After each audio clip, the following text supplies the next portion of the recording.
बिस्मिल्लाहिर्रहमानिर्रहीम। अस्सलाम वालेकुम स्टूडेंट्स, कैसे हैं आप लोग? ठीक में, मज़े में हैं? होपफुली रमज़ान आपका अच्छा गुज़रा होगा।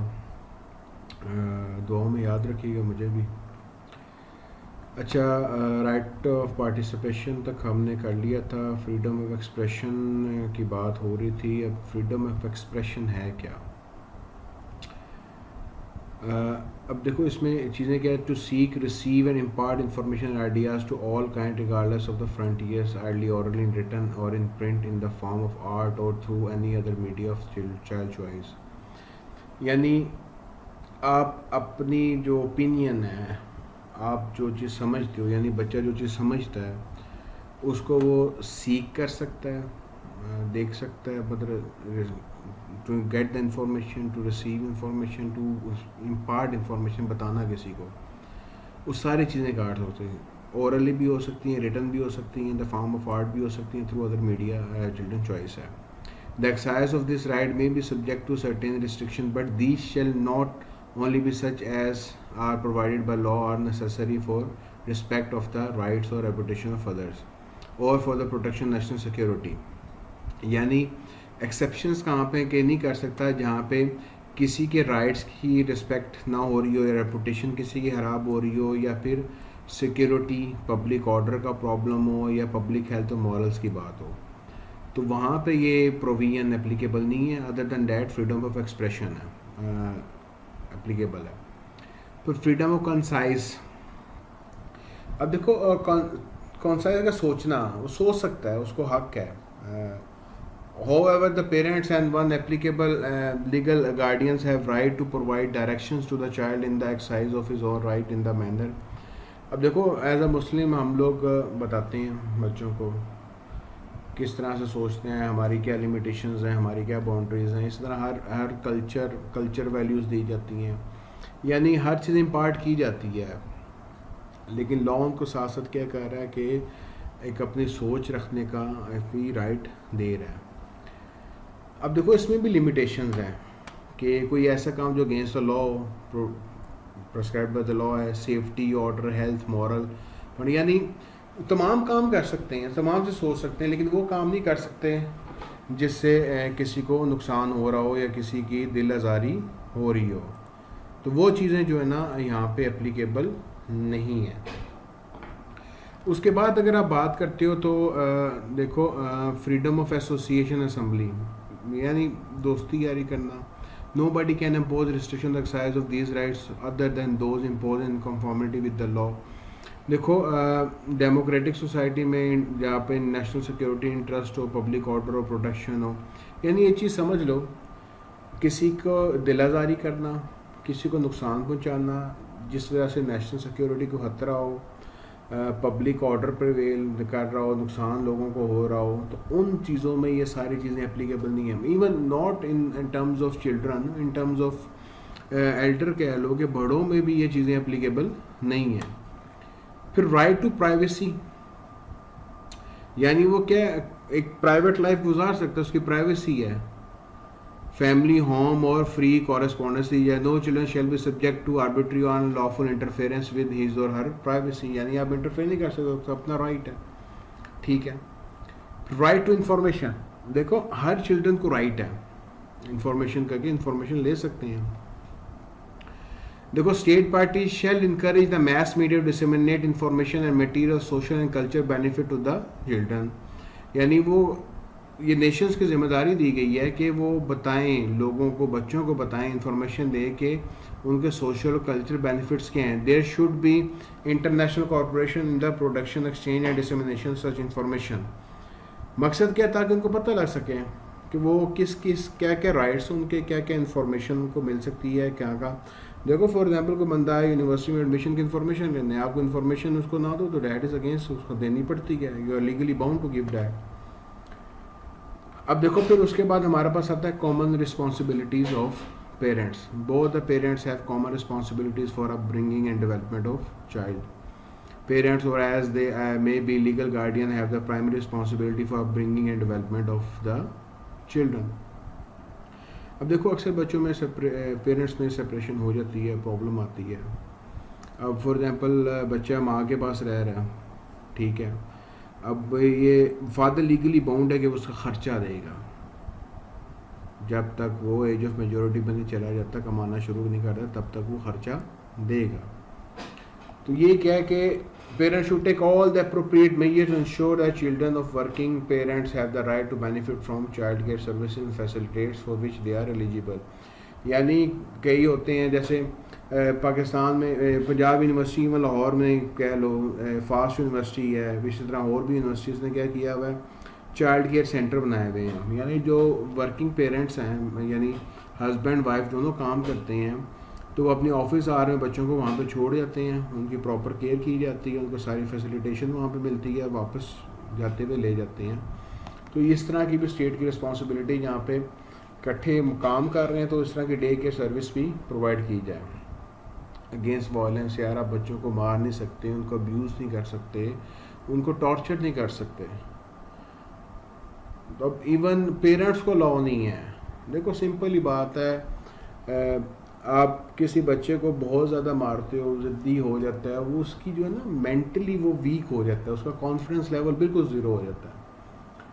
मैं अक्सर मतलब मैं ख़ुद जो लोगों को भी गाइड करता हूँ, ख़ुद भी कोशिश ये करते हैं कि बच्चों पे हाथ ना उठाएं, समझाएं, डांटें उनको।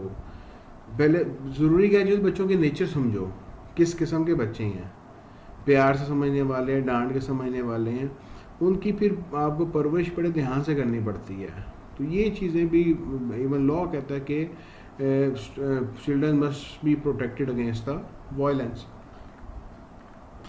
उसके बाद हमारे पास आती है स्पेशल प्रोटेक्शन। अब देखो for children who is temporary or permanently deprived of his or family environment or in whose on bed and stress can not be allowed to remain in that environment is entitled to special protection assistance provided by the state। यानी कई बच्चे यतीम हो जाते हैं, कोई हादसा हो गया, वैसे कोई हो गया है, तो उन बच्चों को भी स्पेशल प्रोटेक्शन दी जाए। देखो नो डाउट इस पर प्रॉपर इम्प्लीमेंटेशन नहीं है, लेकिन कुछ हद तक इंस्टीट्यूशन अदारे बनने में काम हो रहा है। बात वही आती है कि जब तक हमारी सोच नहीं बदलेगी, काम करने वालों की सोच नहीं बदलेगी, इम्प्लीमेंटेशन नहीं हो सकती। देखो when considering solution due regard shall be paid to the children ethnic, religious, culture and linguistic background। कि आप उन चीज़ों का भी केयर करें कि वो किस एथनिक ग्रुप से है, रिलीजियस है, कल्चर वैल्यूज़ है, लिंग्विस्टिक के हैं, वो सारी की जाएं। अब देखो एडॉप्शन भी आपके पास ऑप्शन, प्लेसमेंट है, मतलब स्टेट पे काफ़ी रिस्पॉन्सिबिलिटीज़ इन चीज़ों को देखते हुए भी आती है। अडॉप्शन भी है कि लॉ ये भी परमिट करता है। अब ये कि they shall ensure that the adoption of the child is authorised only by competent authority that shall determine in accordance with the applicable law and reliable and relevant information. देखो adoption के भी laws हैं। आप ये नहीं कि जाएँ फ़ौरन बच्चे अडॉप्ट कर लें, बाकायदा लॉज हैं, उसमें देखा जाता है कि उसका फाइनेंशियल बैकग्राउंड क्या है, उनके ऑलरेडी बच्चे हैं कि नहीं हैं। क्योंकि कई लोग इस चीज़ को मिसयूज़ करते हैं, कई लोग बच्चे अडॉप्ट करते हैं सिर्फ किस लिए रखते हैं, ताकि अपने बच्चों को हेल्प आउट कर सकें, वो एक चाइल्ड लेबर के तौर पे इस्तेमाल कर सकें। तो वो चीज़ें बाकायदा देखी जाती है ताकि इस तरह की कोई एक्टिविटी ना हो। फिर राइट ऑफ रेफ्यूजी। अब देखो रेफ्यूजी स्टेटस है, अक्सर लोग इंटरनेशनल कंट्रीज़ में जाते हैं। मैं ख़ुद आपको एक मतलब बताऊँ कि मेरे जानने वाले थे, यूके में गए, स्टूडेंट था मेल, उसने वहाँ पे शादी कर ली फीमेल स्टूडेंट से, वहाँ पे बच्चे हो गए उनका प्लान ही ये था कि जब बच्चे वहाँ के पैदा हो गए, बोर्न है यूके के, उस बेस पे वो क्या करेंगे, अपने पेपर्स अप्लाई करेंगे, और उनको पेपर्स मिल गए हैं।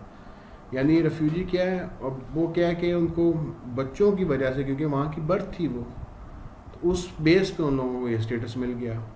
अब देखो यूनाइटेड नेशन का प्रेसिडेंट, यूके का यूएसए का प्रेसिडेंट वही बन सकता है जो यूएसए बोर्न हो, जिसकी वहाँ पे बर्थ हो। फिर डिसेबल्ड, देखो अक्सर आप लोगों ने सुना होगा कोटे आते हैं डिसेबल्ड के। अब ये तो आ गई मैच्योरिटी लेवल पे, एम्प्लॉयमेंट की बात आ गई। बच्चे जो मेंटली या फिजिकली डिसेबल हैं should enjoy a full and decent life in condition with ensure dignity, promote selfless facilitation that children active participation in the community. कई एनजीओज बनी हुई हैं इस पर काम कर रही हैं, जो मेंटली रिटार्डेड होते हैं बच्चे या फिजिकली डिसेबल हैं, ताकि उन लोग, अब देखो आपके सामने स्पोर्ट्स हैं, जैसे ब्लाइंड क्रिकेट है हमारी, कब जीत गई इंडिया से, हम लोग उन चीज़ों पे इतना कंसिड्रेशन नहीं करते, लेकिन गवर्नमेंट लेवल पे भी हो रहा है कि उन लोगों को भी मौका दिया जाए, उन लोगों को भी फैसिलिटेशन दिया जाए। आपने अक्सर देखा कि जो लोग व्हील चेयर पे होते हैं उनकी बाकायदा गेम्स होती हैं, तो बच्चों से ही लो लेवल से उनकी डेवलपमेंट की जाती है, ऐसे उनको ऐसी एजुकेशन या स्किल डेवलपमेंट की जाती है ताकि वो अपनी लाइफ अच्छे तरीके से गुजार सकें।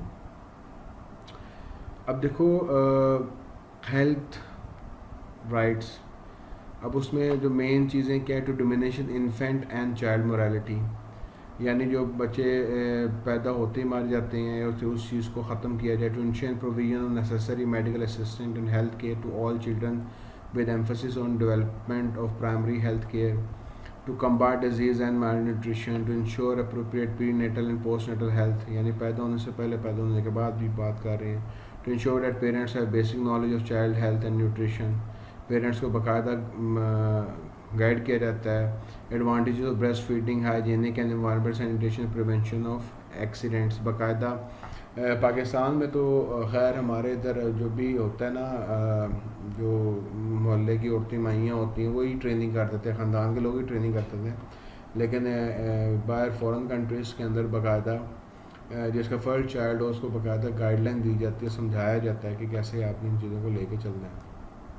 फिर develop preventive health care guidance for parents and family planning education service, to abolish traditional practices prejudice of the health children. तो ये सारी क्या है बात, वही एंड ऑफ द डे तमाम हेल्थ फैसिलिटीज़ बेसिक प्रोवाइड की जाए। Periodic review of treatment. The child who has been placed by the competent authority for the purpose of care, protection and treatment, his or physical man has the right to periodic review of the treatment. अब देखो हम लोग यहाँ पे doctor के बाद बच्चा बीमार हुआ है, चेक करवाया, वापस आ गया, वहाँ पे बच्चा बीमार हुआ, चेक हुआ तो उसको कहते हैं दोबारा आप कंफर्म आके हमारे पास कंफर्मेशन भी करवाएं। तो वो चीज़ें भी वहाँ पे हो रही होती हैं जो कि हमारे इधर हैं, अवेलेबल है, लेकिन हम प्रैक्टिस में नहीं है, यूज टू नहीं उन चीज़ों के। फिर सोशल सिक्योरिटी, यानी वो जो बेसिक नेशनल लॉज होते हैं, बेसिक चीज़ें होती हैं, वो सारी प्रोवाइड की जाएँ, जिसमें हमारे पास क्या है, for the maintenance of the children person has responsible for maintenance as well as other element consideration, कि जित सारे बेनिफिट्स को, जैसे यूएसए में बच्चों को सोशल सिक्योरिटी बेनिफिट मिलता है, चाइल्ड एजुकेशन बेनिफिट्स मिलते हैं, यानी उनको जो पेरेंट्स ज़्यादा नहीं कमा सकते, कम कमाते हैं, पैसा थोड़ा कमा रहे हैं, गवर्नमेंट उनको सपोर्ट करती है कि अपने बच्चों को एक अच्छी लाइफ दें। That is about social security, यानी बेसिक नेसेसिटीज़ उनकी पूरी हो सके। फिर एडिक्वेट स्टैंडर्ड ऑफ लिविंग, यानी एक स्टैंडर्ड बना दिया है, यानी वो स्टैंडर्ड क्या है, एजुकेशन हर बच्चे का राइट है, physical, mental, spiritual, moral and social development होनी चाहिए, हर बच्चे का राइट है, यानी वो तमाम की तमाम चीज़ें उसको ऊपर जिससे एक स्टैंडर्ड ऑफ लाइफ वो मेंटेन कर सके। देखो उसमें ये नहीं होता कि हर बच्चे को वो मतलब सेम मिले, जैसे बहुत ही अपर क्लास के बच्चे जिस तरह मम्मी डैडी बच्चे कहते हैं, लेकिन ये कि एक स्टैंडर्ड है, मिनिमम रिक्वायरमेंट है, वो पूरी होनी चाहिए, वो लाजमी हर बंदे को मिले। राइट टू एजुकेशन, देखो जैसे पाकिस्तान में भी ये चीज़ कंपलसरी लॉ है कि आप बच्चे को नहीं पढ़ाओ तो पेरेंट्स को सज़ा मिलेगी, नहीं है, इम्प्लीमेंटेशन नहीं है, हमारे लोगों में वो चीज़ सेंस ही नहीं है कि इसको देखो इम्प्लीमेंट करने वाले हम लोग ही हैं, हम लोगों ने ही इम्प्लीमेंट करना है, और हम लोग नहीं करेंगे तो क्या। अब ये वो तमाम चीज़ें हैं कि स्कूल जाए, इनक्रेज करें कि डिफरेंट सेकेंडरी एजुकेशन ले, मेक प्राइमरी एजुकेशन है, take measure to encourage regular attendance है, take all appropriate measure to ensure that school discipline is administered in a manner consistent। अब देखो जैसे हमारे इधर लोगो चला था मार नहीं प्यार, मकसद क्या था उसका, ताकि लोगों को गाइड दी जाए कि मार ख़त्म है, प्यार से पढ़ाया जाएगा, but still there is too much मार। गवर्नमेंट स्कूलों में बहुत ज़्यादा अभी भी चल रही है, जो कि पॉजिटिव चीज़ नहीं है। फिर देखो the children has the right not only to education but to a meaningful education which shall be directed to. अब देखो मीनिंगफुल एजुकेशन क्या है, जिसका फ़ायदा हो, जिसका बेनिफिट हो, जिससे उसकी पर्सनैलिटी, टैलेंट या मेंटल फिजिकल एबिलिटीज़ इंप्रूव हो, the development aspect of human right and fundamental freedom है for the principle enriched in the charter of United Nations है। Development of respect for the child's parents his or own culture identity. फिर the preparation of child for responsible life in free society. यानी basically आप क्या कर रहे हो, एक purposive education यानी पर्पस बेस्ड है कि जो आप पढ़ा रहे हो उसके पीछे पर्पस है। जैसे फॉर एग्जांपल हम बच्चों को स्कूल में भेजते हैं, उनको उर्दू पढ़ाई जाती है, इंग्लिश पढ़ाई जाती है, जनरल नॉलेज बेसिक पढ़ाया जाता है, मैथ पढ़ाया जाता है। अब ये जो बेसिक है ये सारी क्या है, बेसिक एजुकेशन है जो आपको KG1 KG2 में मिलती है, फिर आस्ता आस्ता है यानी वो उनको वो चीज़ें पढ़ाई जाती हैं जो आगे लाइफ में उनको यूटिलाइज होनी, जिसकी बेस पे उन्होंने अपना कैरियर बिल्ड करना है। फिर देखो राइट ऑफ माइनॉरिटी चाइल्ड, यानी जो लोग कह लो जैसे पाकिस्तान में क्रिश्चियंस हैं तो माइनॉरिटीज़ में आते हैं, हिंदू हैं तो माइनॉरिटीज़ में आते हैं। तो इसी तरह कोई एथनिक ग्रुप है, जैसे हम बात कर लें ये जिस तरह कालों को माइनॉरिटी समझते हैं गोरे। फिर रिलीजियसली या लिंग्विस्टिक माइनॉरिटीज़ आ जाती हैं, जैसे कई जगह पे कनाडा में कई जगह पे इंग्लिश बोली जाती है और कई स्टेट्स में वहाँ पे फ्रेंच बोली जाती है। तो वो भी जो चाइल्ड है उनके भी बाकायदा राइट्स जो है ना उनके कल्चर के मुताबिक। देखो हम लोग फॉर एग्जांपल कोई स्टूडेंट है वो क्रिश्चियन फैमिली से बिलोंग करता है, हिंदू फैमिली से, तो उसके लिए इस्लामिक एजुकेशन कंपलसरी नहीं है, उसे इस्लामियात की जगह एथिक्स पढ़ाई जाती है ताकि वो उसको पढ़ सके, डिग्री कंप्लीट करे, उसके लिए कंपलसरी नहीं डालते। ये right to rest and leisure, हर बच्चे का राइट है कि वो आराम का भी टाइम हो। अब देखो अब इंसान इवन जानवरों को भी यार वो कहते हैं ना वो गधे की तरह ना चलाओ हर चीज़ को, हर एक को रेस्ट का प्रॉपर टाइम दो, लेजर एक्टिविटीज़ से कंपलसरी है ताकि बच्चों को बाहर लेके जाओ, आउटिंग करवाओ, उनका दिमाग फ्रेश हो, उनको culture artistic recreational leisure activities करवाई जाए ताकि उनको बेनिफिट्स मिल सकें। फिर प्रोटेक्शन फ्रॉम इकोनॉमिक एक्सप्लॉयटेशन। अब देखो अब इसमें हमारे पास बात आ जाती है for example the children has a right to be protected from economic exploitation from performing any work that is likely to be hazardous or to interfere with the child education or to be harmful to the child health or physical mental spiritual moral or social development. यानी कोई भी काम ऐसा नहीं करवाया जाएगा उनसे जो कि उनको ऑन द लॉन्ग रन क्या करेगा, नुकसान पहुंचाएगा। अब देखो इसके लिए क्या है गाइडलाइन है, मिनिमम एज और minimum wages of admission to employment, कि आप एज बाकायदा कि 18 साल से कम उम्र बच्चों को आप जॉब नहीं दे सकते। फिर अगर जॉब दोगे तो उस पर कितनी मिनिमम वेज होनी चाहिए। Appropriate regulation of the hours, कितने घंटे काम करना है उससे ज़्यादा काम नहीं कर सकता। Appropriate penalties other sanction to ensure these measures, उसमें बाकायदा सज़ाएँ रखी गई हैं ताकि इसको इंश्योर कराया जाए कि आप बच्चे को जानवर की तरह इस्तेमाल ना करें। यार जानवरों को भी उस तरह नहीं करना चाहिए जो रियलिटी इफेक्ट है। ड्रग्स बचाया जाए, नारकोटिक से, ड्रग्स से। देखो एज होती है ना 15 प्लस, बड़ी जो कॉलेज वाली एज बेसिकली आपकी ना कॉलेज लाइफ होती है बड़ी डेंजरस होती है। उस कॉलेज लाइफ में जो पढ़ जाता है ना कि यूनिवर्सिटी एडमिशन ले लेता है वो पढ़ लेता है, जो कॉलेज लाइफ में बंदा डगमगा जाता है, पटरी से उतर जाता है ना, वो फिर वापस आना उसके लिए बहुत मुश्किल हो जाता है। तो ये ड्रग्स फैक्टर भी वहीं पे आता है बेसिकली, तो उससे हमें बचना चाहिए, बच्चों को बचाना चाहिए। इंटरनेशनल ट्रीटीज़ हैं ताकि इसे अवॉइड किया जा सके। फिर सेक्सुअल एक्सप्लॉयटेशन, आपके सामने जाने वाला केस भी हुआ, डिफरेंट केसेस आते हैं, तो उसमें बच्चों को भी एजुकेट करना चाहिए कि पेरेंट्स को भी एजुकेट, ताकि इसको किसी किस्म की सेक्सुअल एक्टिविटी इन्वॉल्व ना हो। Exploitation of use of child in prostitution or other unlawful sexual practices, the exploitative use of children in pornographic performance and material. इस चीज़ पे एक बाकायदा इंडस्ट्री है जो उसके काम कर रही है, लेकिन ऑफ कोर्स हम लोग मिल के करेंगे तो चीज़ें इम्प्रूव हो सकती हैं। फिर अबडक्शन एंड सेल, लोग बच्चों को अगवा करके उनको बेचा भी जाता है मार्केट के अंदर, उससे बचाया जाए, ये स्टेट की रिस्पॉन्सिबिलिटी है। अब देखो हर जगह हम स्टेट को रिस्पॉन्सिबल कहते हैं, बट ये हमारी भी रिस्पॉन्सिबिलिटी है। फिर उसके बाद एक्सप्लॉयटेशन यानी बाकी किसी भी किस्म की, यानी कोई भी ऐसा काम जिससे उनको यानी एक्सप्लॉयटेशन से मुराद है उनको मिस यूज़ ना किया जाए, ठीक है। उसके बाद फिर इन ह्यूमन ट्रीटमेंट, यानी जानवरों वाला सलूक नहीं करना, इंसानों वाला सलूक करना है। उनको बच्चों को ऐसे नहीं रखना जैसे आप जानवरों को रखते हैं, कमरे में बंद कर दो, पूरा काम करवाते रहो उनसे। देखो, every child deprived liberty should be treated with humanity and in a manner which takes into account the needs of person of his or her age. Every children deprived of liberty should be separated from adult unless it is considered in the child best interest not to do so। यानी liberty से जिसको आपने deprive किया उसके लिए उन्होंने कहा बाकायदा कि उसको सेपरेट कर दो अगर आप समझते हो। उसके बाद में देखो आर्म कॉन्फ्लिक्ट्स। अब 15 can not take a direct part in hostilities. Any child who has not attained the age of 15 years can not be recruited in the arm forces. अब देखो, आर्म फोर्सेस में जाने के लिए 15 साल से ऊपर होना ज़रूरी है, प्लस पर जो हमने पहले पढ़ा था कि जंग लड़नी है तो जंग के अंदर जाने के लिए 18 साल की एज उन्होंने इंक्रीज़ कर दी है। रिकवरी एंड री इंटीग्रेशन है to take all appropriate measures to promote physical and psychological recovery and social integration of child victim of any form of neglect, exploitation, abuse. यानी देखो, बच्चों को मिसयूज़ किया जाए, अब्यूज़ किया जाए, ड्रग्स में लग गए हैं, उनको सेक्सुअली एक्सप्लॉयट किया गया है, व्हाटएवर, उनकी मेंटल फिजिकल हेल्थ पे फ़र्क पड़ता है, ये डेफिनेट है। मैं आपको सिंपल एक एग्जांपल देता हूँ। आप लोग क्लास में हो, क्लास में आपके टीचर ने इंसल्ट कर दी है ना, तो आपका कॉन्फिडेंस लेवल वहीं पे ब्रेक हो जाएगा।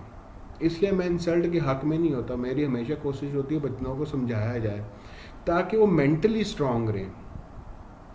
जब आप किसी को बेइज्जत करते हो ना, खुशी तो बड़ी होती है इंसान को, लेकिन वो ऑन द लॉन्ग रन आपकी मेंटली कैपेबिलिटीज़ पे बहुत इफेक्ट करती हैं चीज़ें।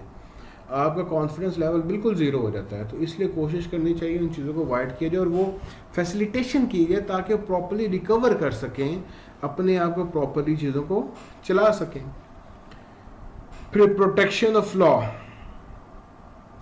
अब देखो, बच्चे अगर सजा कोई गलती करते हैं, जैसे अक्सर बच्चे इन्वॉल्व हो जाते हैं। देखो, कोई भी बंदा पैदाइशी चोर नहीं होता। मैं अक्सर कहता हूँ सोसाइटी बनाती है। कई बच्चों को ऐसी कंपनी मिल जाती है कि वो उनको मिसयूज़ करते हैं, ऐसी एक्टिविटीज़ में इन्वॉल्व हो जाओ। अक्सर आपने इंडियन मूवीज़ में देखा ही होगा, जितने भी आपकी गैंगस्टर्स वाली मूवीज़ होती हैं वो बचपन से ट्रेंड होते हैं।